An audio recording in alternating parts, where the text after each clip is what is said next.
Principiando a las 8 en antes aga, abierto ya el mga telebisyon na mga casa y establecimiento para mira con el Miss Universe 2016.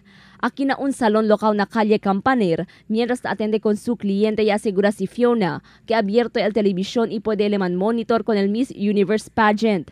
Más bonito según el Miss Universe este año, especialmente que conduce este aquí mismo na país. Magaling siya. She's confidently beautiful.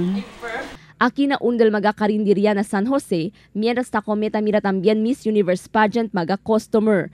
Cuantos di ila admiti, kaya deja sila un rato di ila mga trabajo, aber pwede lang mira idale suporta con Maxine Medina, el representante del Pilipinas.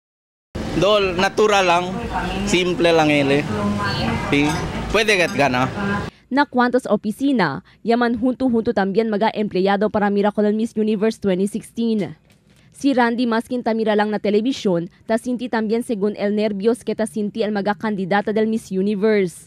Junto con su mga compañero, yadea también sila un rato di ila trabajo para poder lang suporta y mira con el representante del Pilipinas.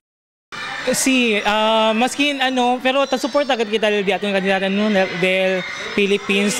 Maskin tamira kita talya tamin kita tamira live dol kita tamin parang pressured like diatong kandidata si Maxine. Ya queda también alboroto el Miss Universe 2016 na Facebook y social media. Diferente post y comento dale mga netizens después sale el final resulta del pageant.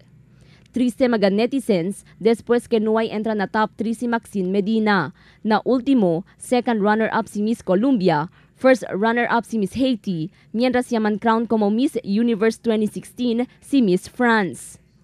Crystal Almonía, Dateline Zamboanga.